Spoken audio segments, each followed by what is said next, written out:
Welcome back to the Freight Tech Venture Summit. I'm Craig Fuller here with Brit Fitzpatrick, the Executive Director of Blue North. We're going to talk about the opportunities of building a community and supporting supply chain. Brit, welcome to Full Speed Ahead and welcome to the Venture Summit here as part of the FreightWaves Venture Series. How are you? I'm great. I like that intro music. Thanks for having me. It's high energy. We like to be high energy, keep the energy alive and the passion here. Brit, you're a fascinating person. You have been in the startup community and you've gone out and developed this community to really help startups in the Northern Kentucky area get their start, but really focused on supply chain. Tell us a little bit about Blue North. Sure. So Blue North is the ecosystem for startups in Northern Kentucky. If you're not familiar with Northern Kentucky, we're part of the greater Cincinnati region, and we cover 8 counties. And our job is to, as you said, connect entrepreneurs to critical resources. So we know that's capital, it's customers, it's talent, it's education. So we help connect entrepreneurs to the resources that are available in the region and also through our partners around the country. So you have gone out and started this. You launched it in July, really to connect folks that are in the community, but also large corporates that are involved in supply chain. Why specifically did you focus on supply chain? It's a unique asset of our region. We are home to the CVG airport, which is also the home to the air cargo hub for both Amazon Prime and DHL. We have dozens and dozens of carrier companies, third-party logistics companies. And so, as you know, when you're building an ecosystem or you're a founder who's choosing an ecosystem, you look at the assets within that community and lean into those to grow the economy within that community. Now, Brit, did you decide to move to Northern Kentucky and start this? Were you recruited in from perhaps the state or stakeholders in the community? So I've had a really windy journey, as many entrepreneurial people do. So I was actually doing ecosystem building work in Memphis and then Louisville, and then was recruited to come to Cincinnati to work with founders, and through a way of networking and relationships, wound up at Blue North. Well, it's certainly we're big fans of it. You launched it in July. Brian Aoa has been a part of helping you think about that and launch it. We had Brian earlier as part of our Venture Summit, so certainly we're big fans of what he's doing at Refashioned. And you guys are actually working on he mentioned and teased the fact that he's working on a fund. Tell us a little bit about the goals of the fund. Yes. So there's actually a broader vision to grow the Northern Kentucky region into a top-tier supply chain ecosystem within the Midwest, and that includes an ecosystem and includes a fund. On the fund side, we are looking to raise a $50 million fund that will focus on seed stage and some Series A investments, to invest in companies that are, of course, in our region, but also companies that can leverage the assets that we have, whether that's, the corporate connectivity that we have to big cos like Kroger or P&G, the airport, as I mentioned, or the type of, talent and infrastructure we have to facilitate things like last mile delivery. On the ecosystem side, we've founded a chapter of the Worldwide Supply Chain Federation, where you were a guest at our launch event last month. And so that's a monthly meetup where we're bringing together experts like yourself with startups and potential customers and partners to facilitate these ad hoc connections to help founders get the network capital that they need to facilitate the other types of capital that they're looking to raise. Well, it's awesome to have resources. As a founder myself, when I think early when you're getting started, a lot of the sort of success of the business and is based on how strong your network is. And when I was starting out, I had to effectively go build that. Now I had family connections that certainly I benefited from, but oftentimes they're actually doing a lot of that work yourself. And I think what's really awesome about what you're doing at Blue North and has been done with what Brian is doing in New York and other places is really bringing decision makers together with early stage companies to help them navigate the supply chain opportunities and challenges.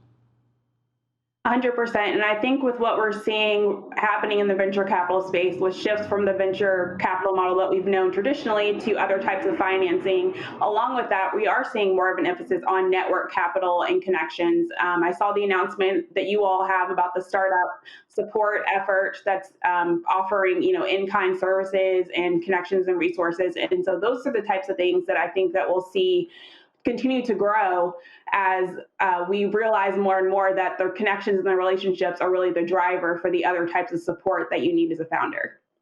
Now, Britt, since the whole Metro Covington CVG, I know that because I used to fly through there quite often when Delta had a huge presence. I imagine they still do. But Chattanooga was well served by the CVG airport. It's geographically well positioned. It's a beautiful city. And it's right in the center of the country, right in the center of the major population centers, as well as the sort of industrial part of our economy. So the positioning makes absolute sense. How do you guys really encourage the ecosystem? How do you build upon that strength? Yes, thank you for making that point. We are within a day's drive of the majority of the country and the customers that one would want to reach in this space. And so we're definitely looking to leverage that positioning to attract more entrepreneurs, to market the types of resources and customer connections that we have. Obviously, the fund will be a huge component of that because at the end of the day, you do need capital to scale. And so getting those pieces in place and building out the infrastructure of critical resources and then marketing that to neighboring ecosystems and letting them know that we want them to either leverage us as an expansion city or a relocation city to take advantage of the things that we have to offer. Now, Brett, you're a fascinating individual. You've moved from Memphis. You were a founder of a company. You're a black female in the South raising money. You had a startup. You were a SaaS company. What are the challenges? Steve Case touched on it this morning, where they've, as part of the Rise of the Rest Fund, are actually creating a platform, the largest check they've ever cut in their Rise of the Rest tour, a $2 million check to black founders. But I imagine there are a lot of challenges being a black founder, female black founder in the South, trying to raise money for a technology company. Absolutely. I'm a huge fan of the whole Revolution team and what they're doing and really excited about the pitch competition. There certainly are unique challenges. Well, I'll start off by saying being a founder is hard, period. Like it's hard to take something and put it out there in the world and get it to scale. But when you add to that, the challenges of unconscious bias or pattern matching, that's where things get even more difficult and complicated to navigate. I think for me, being in 2013 in an ecosystem that was so young and not known for technology, what I dealt with was just being a lot of times the first or the only. And so a lot of times I was breaking a pattern. And so sometimes it takes multiple instances of success for people to recognize like, oh, this can actually work and this can actually be successful. But if you don't have the opportunities and the relationships, as we mentioned earlier, to get you to the point of success, then it becomes a never-ending cycle. And so that was definitely something that I dealt with quite often. And like you, I had to go out and just build my own network. I moved to San Francisco for 4 months. I sold my car, moved out of my apartment and moved there, put all my stuff in a suitcase, lived with 6 other roommates for 4 months to build relationships. We did end up raising some angel investment from Memphis, but I think my willingness to leave and build other relationships is what kind of put some fire under some folks to give me some capital. So sometimes you have to be willing to go outside the box to do that. That's awesome. I think I missed the boat on San Francisco. I'm now having kids. I wouldn't have had that opportunity. But I did think about when I first started thinking about starting what's now FreightWaves, is I actually thought about moving to San Francisco, but I couldn't do that because I had kids. It was a sort of a thought for a hot minute. But it is interesting as you think about the challenges. Steve Case touched on it this morning. We've had a couple of different conversations about it throughout the day, of not only being outside the valley, but just the challenges of being a founder and trying to raise capital. What other messages can you have to potential founders about really improving their chances of success? Yeah, I will say, even though I did move to San Francisco for 4 months, I'm very bullish on the Southeast and the Midwest as prime opportunities for investors. This is what the majority of the country looks like, and there are tons of great companies here that are untapped potential for these investors. My advice to founders in these cities and these communities would be, again, to look build your network within your community, but don't be afraid to go outside of your community, especially in this digital remote environment. Check out, virtual conferences like the ones that you have and events, and build relationships. Take advantage of this remote time to build as many relationships as possible outside of your immediate surroundings so that you have enough network capital to increase your chances of getting connected to the right type of support. So, Britt, you've got this big opportunity. You've got trying to bring a lot of awareness to the importance of supply chain in your community, but also help these startups get founded. You have this fund that you guys are trying to raise, a $50 million fund that Brian teased it. What is it you hope to do with that fund? Is it investing in the region that you're at, or is it to make investments outside the region but focused on supply chain?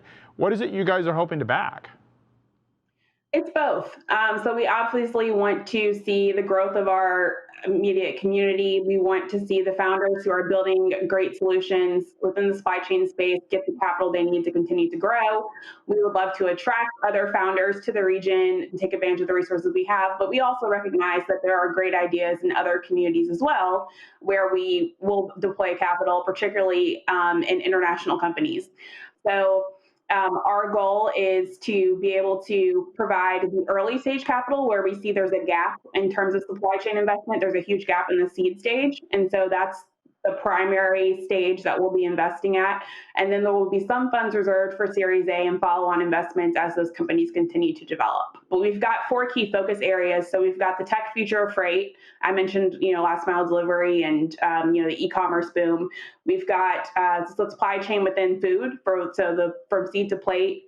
We've got the circular economy, which is all about sustainability. Lisa, the other partner, that's her expertise, and we're really bullish on the idea of regenerating recyclable materials and leveraging the manufacturing resources that we have to build out some infrastructure around that.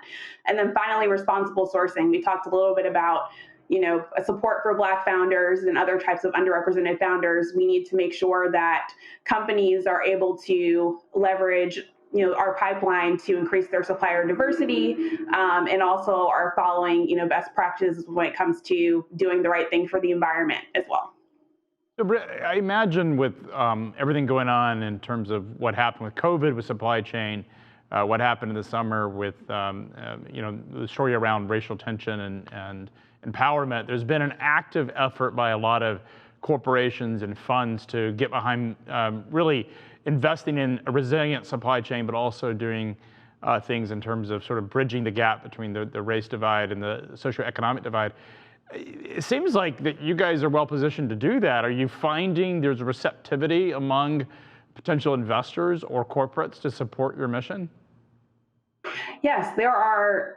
There's been tons of great outreach and support for our efforts to be more intentional, explicit about supporting Black entrepreneurs, women entrepreneurs, other types of underrepresented founders. In our case, Black entrepreneurs, given the topic that we were just discussing.